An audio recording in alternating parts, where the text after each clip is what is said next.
Hey, everybody. Thanks for coming. Listen, I want to tell you a little story about me as a much younger man. Back in the 90s, I was turning into a serious writer, and I got into an MFA program. And I put my SNES and my entire collection of cartridges for sale in the Chicago Reader, and somebody bought it, and I was very sad, but I'm like, it's time for me to grow up. It's time for me to become an adult. And so I went to school. I did very well in school. I taught classes. I took writing workshops. I wrote poetry on a very high level. And my next door neighbor came over one day, and he knocked on my door, and he said, listen, I got this new game. It's for the PC, and it's called Doom. You want to come over and take a look at it? And honestly, I almost failed out of graduate school after that. I was so obsessed with Doom back in the early 90s. That's all I did for like 12 hours a day. I'd run to campus, teach my classes, go to school, and play Doom. And I wanted a career in video games, and I kept dreaming about having a career in video games. And one day, I did have a career in video games. I worked as a journalist for a long time and a TV host for a long time, and I am super honored to be here and to share the stage with Marty Stratton and Hugo Martin from the id Software team. Guys, come on out. These are the people that made Doom 2016. They're incredible. Quite Honestly, an introduction. I'm so in awe of the work that you both have done. And, you know, the thing that really kind of took my head off at Bethesda's showcase the other day was the brand new trailer. Can we take one more look at that trailer? Sure. Yes, All right, please. let's take a look at that. We got a warning for.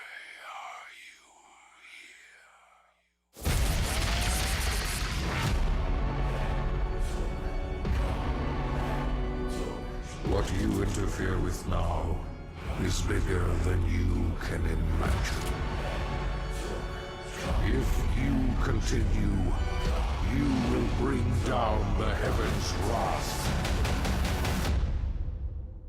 It is written. It is their time to give penance. You are but one man.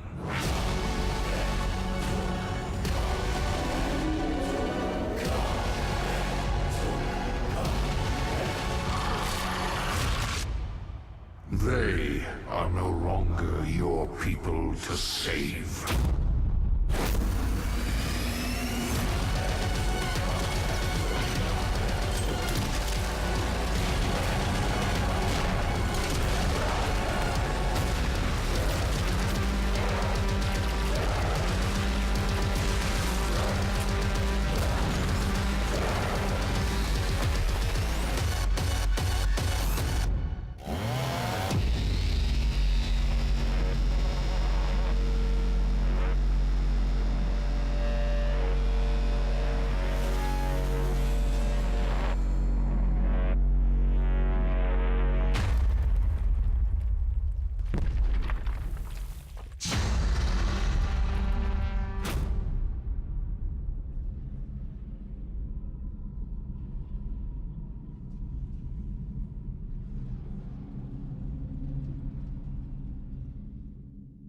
I'm going to say what all of you are thinking right now. It's just like, thank God for you two sick assholes.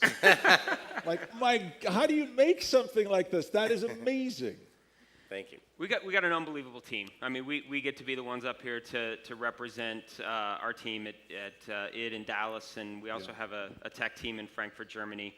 They are really the sick assholes. We just like.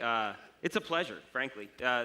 Just the most creative, unbelievable, intelligent people you could imagine working with. At id Software, do you guys do a lot of offsites at butcher shops? Things like that, just to sort of gather yourselves and get inspired? No. We'll just have very sick imaginations.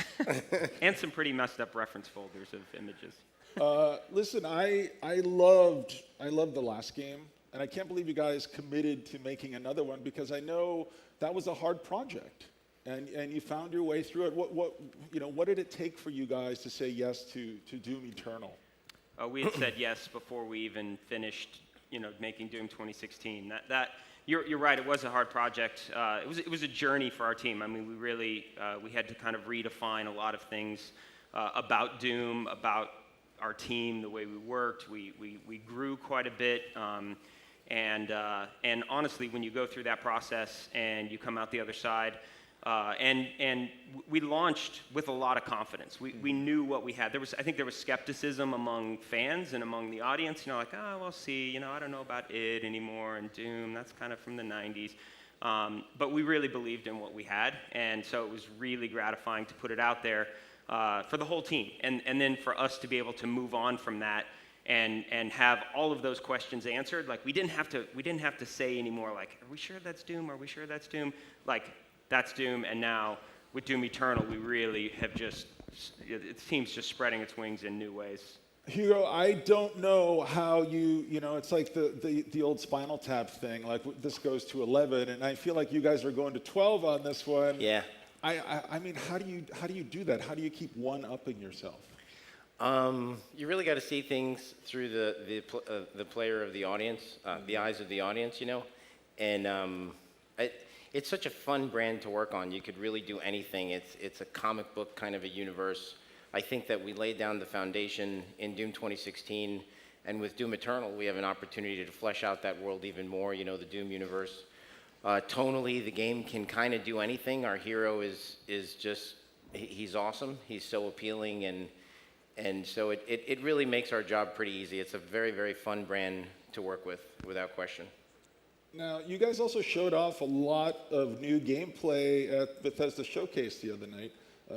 Let's roll that footage again and talk us through some of the changes that we're seeing. Sure.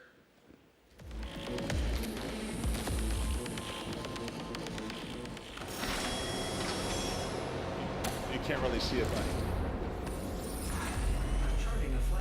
Screen's pretty dark. Game's a bit brighter than this. I think it's an indication here of some of the storytelling that we're able to do now to really sell the power fantasy and do things in a more efficient way. We don't do third-person stuff just for the sake of doing it. We do it because it's more efficient.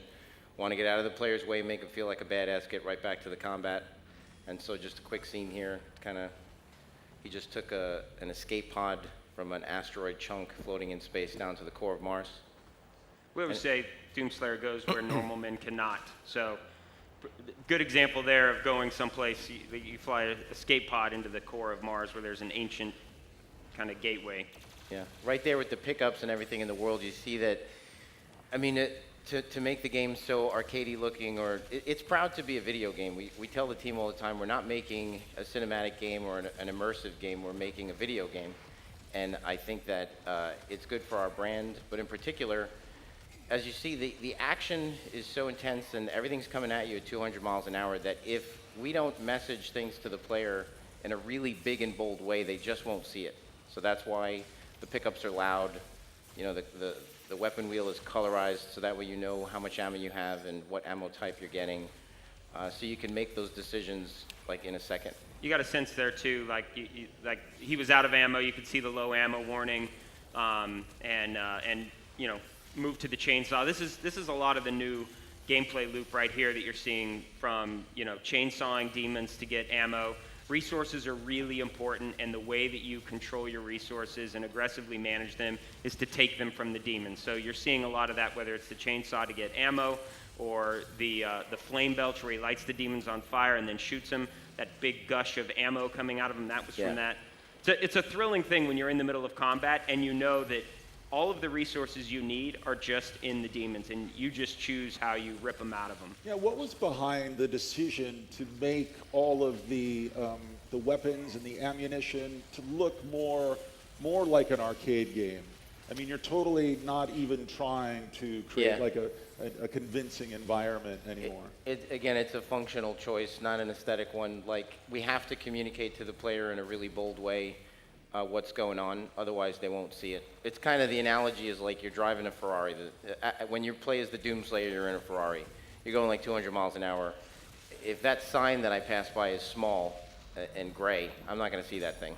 So, Right. and then you're going to be frustrated because it's like the game got you killed because you couldn't see the health pickup. When you die, and you die a lot in this game, we teach you about the game mechanics through death, but we want you to die and know that it was something that you did wrong, and that gives you an opportunity to come back and try again. When you feel like it's the game that screwed you, that could be frustrating. What was surprising, I just replayed the last game and thoroughly enjoyed it still. But there's so much history and lore in that game. What have you guys done to sort of widen that expanse of storytelling? I mean, I think everybody loves the Mancubus glory kill. It's amazing. Yes. And you actually saw there, we'll get to the lore, because actually even you're seeing some of the lore with the, coming up here with the teleporter and the Coliseum behind it. But you saw there with the Mancubus, right before he glory killed him, you heard like the pink, pink when you shot him. That's not only do you get to blow demons apart and have that just feel really satisfying, it's very useful. Those were his guns getting blown off. And it kind of debilitates the gun, so it makes him a little bit easier to take down. So very useful. Thank you. I think lore-wise, what you just saw there, it's environmental storytelling. It's out of the way, but if you want it, it's pretty deep and I think really interesting, very intriguing. So, why is there an ancient city at the core of Mars? You know, like that's. So there is an answer to that. We're not going to just hand it over to you. You have to look for it, and there'll be a bit of mystery there. We love to. I like when things, you know, I have to theorize about stuff, you know, and Prometheus is a great example. I love that movie because there's just so many questions that it poses. Now, he didn't answer any of them with the sequel, which was total baloney. You're just like, Wow. who cares? Anyway, That is you checking yourself, Sully. I held back there. I was very frustrated. Yeah, I love that in any form of media, and we really feel like it fits Doom because it means that we're not going to take everything you find will be interesting, but we're not going to take up too much of your time because it's all about combat. You know? It is. Doom is very much about combat, but It's all so about combat. weird to see that you guys are just guys, you're regular guys. I mean, I didn't know what was going to come out here, you know, today. I'm extremely honestly, what kind of people make a game like this? Like it's incredible, honestly. It seems like the demons, and maybe I'm just not remembering properly, but the demons I feel like have gotten bigger this time. Have you guys made them bigger? Some have. Yeah. Some definitely have. I mean, things like, I mean, you see like the Mancubus. The Mancubus was in 2016. All of the demons, and there's a lot that return. But anything that's returned has kind of been reinvented to some extent, definitely remodeled in textures and all that kind of stuff. But there's a whole host of new demons. Some you saw there, like the Arachnotron. We brought some back from Doom 2 that weren't in the Doom 2016. We've actually doubled the demon count in this. Yes, way more demons to slay. And it was, you know, part of that was just kind of reflection on 2016, as proud as we were of it. You get to it and you watch people play and you hear them talk about it, and we read all the comments in the forums and everything, and you know, there was a little bit of fatigue at the end of 2016. So with Doom Eternal, you are going to be facing new stuff all the way through the game, literally down to the last level. You're going to see stuff that you haven't seen up to that point, including environments and some of the stuff we've even shown in the trailer, the you know, the kind of white heaven area. That's near the very end of the game. There was a giant thing in there too. Yeah, There it's like was an a angel. giant thing. I'm ready to fight it. Oh, he's talking about the thing at the end of the trailer. Oh The end yeah, of the that's right. trailer, We yeah. can't say what that Can't is say yet. what that is. You got to play it. So you can just give me a little glimpse of its hip. Yeah. It's like Doom erotica. You Haven't know, thought of it that way before, but Yeah, it's no. odd now. Only Thank I you. think of it that way. I always thought of it that way.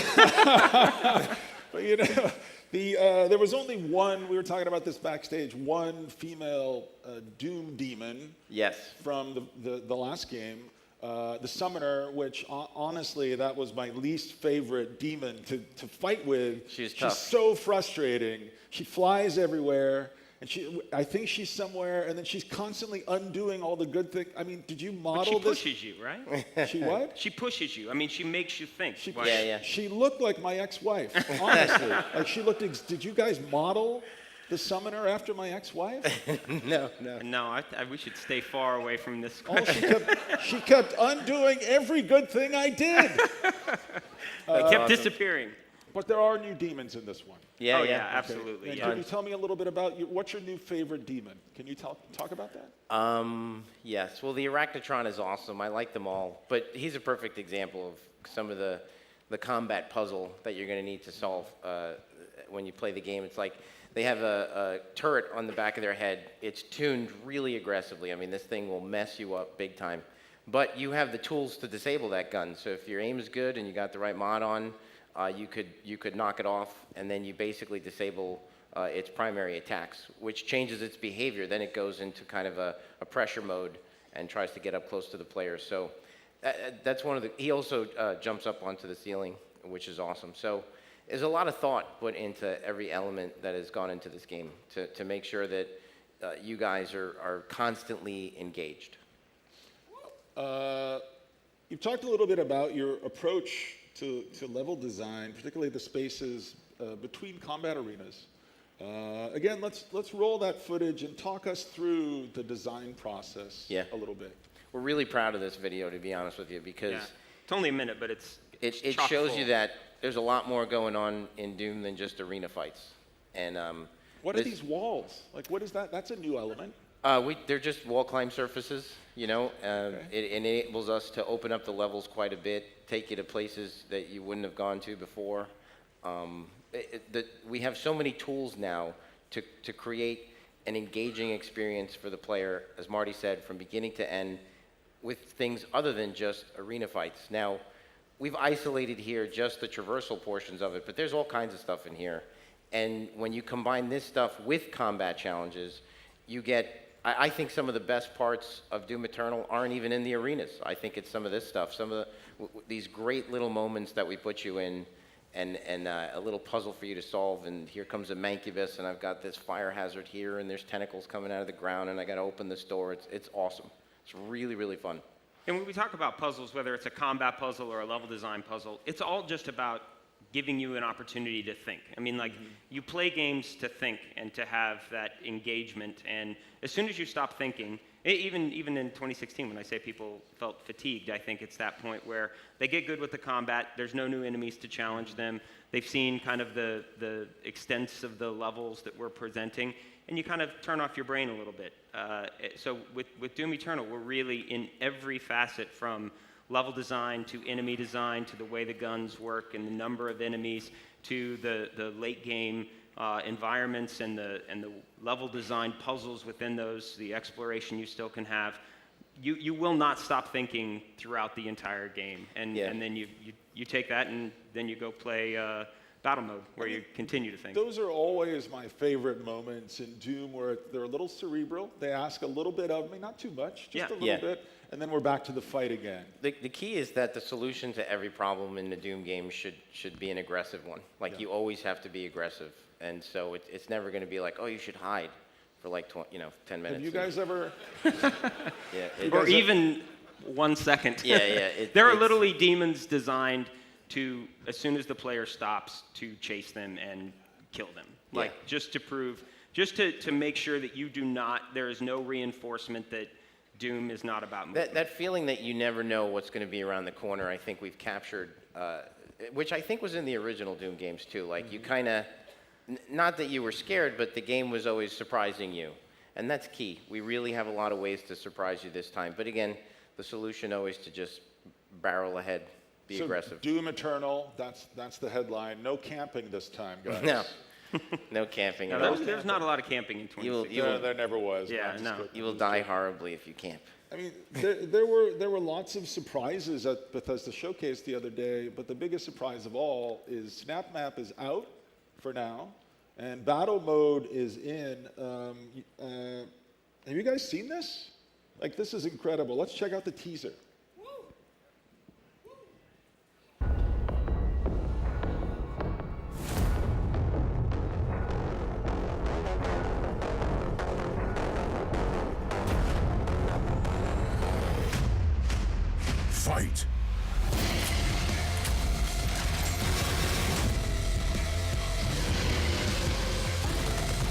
Demon health critical.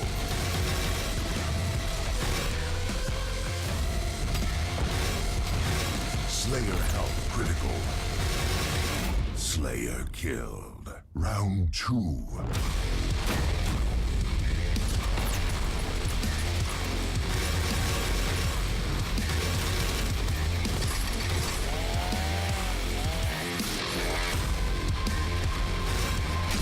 Demon summon.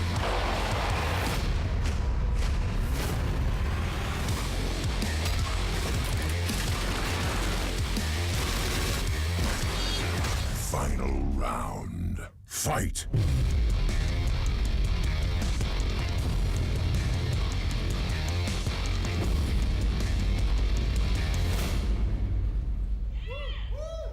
How about that, huh?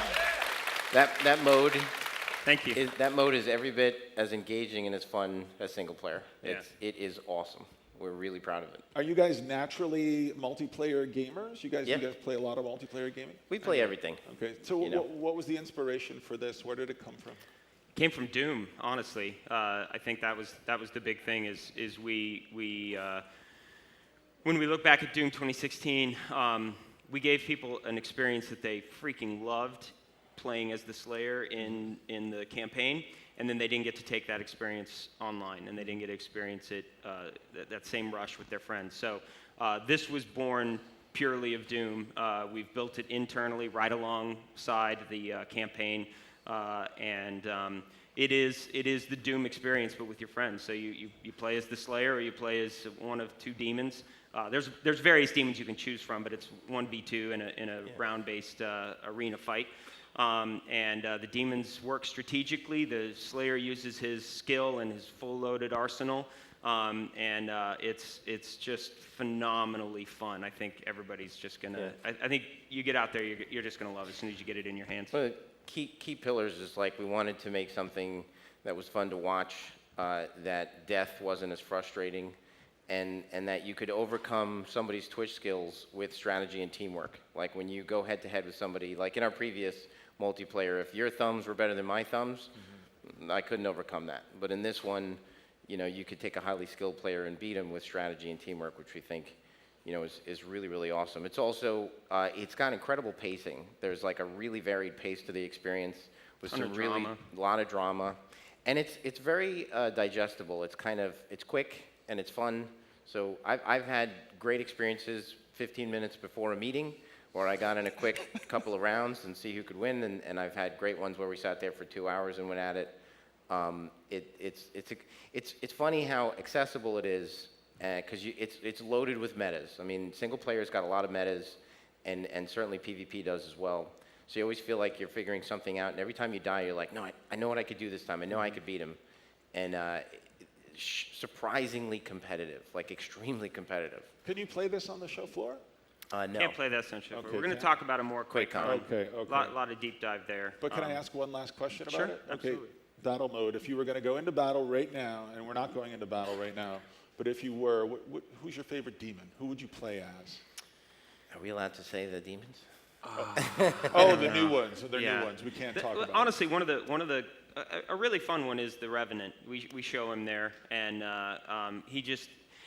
All of the demons are so fun. We'll talk more about the specifics of the demons at QuakeCon, but each one of them is very unique. So if you have a play style, you want to play like a tank, you want to be very mobile, you want to kind of be a little bit more like a human player, you want to fly around. I'm kind of giving away some of the little hints, but you really it's very, very accessible, and I think even players who maybe are like, I don't know about this high-speed Slayer experience, try it, play as a demon. I think you're going to really love it. I just want a leg up on everybody in the room, so I wanted to know which demon I should be coveting if I could pick a demon at the start of a match. But they all can spawn AI, which is really fun. Okay. Yeah. You guys can tell me backstage. We'll tell you backstage. Yeah. Anyway, I Everybody else cannot wait to play Doom Eternal. I honestly, I told you guys this before, I thought you guys were going to take your foot off the gas pedal and just cruise control. Not at all. And then now I'm looking at this stuff, and my toupee is blown off. It's really amazing. So thank you so much for doing what you do, for fighting the good fight. And I guess we'll find out later this year how fun this thing is. Absolutely. Yeah, we're excited. Thank you. Thank all of you. Really, Yeah. we really appreciate it. Really Appreciate it.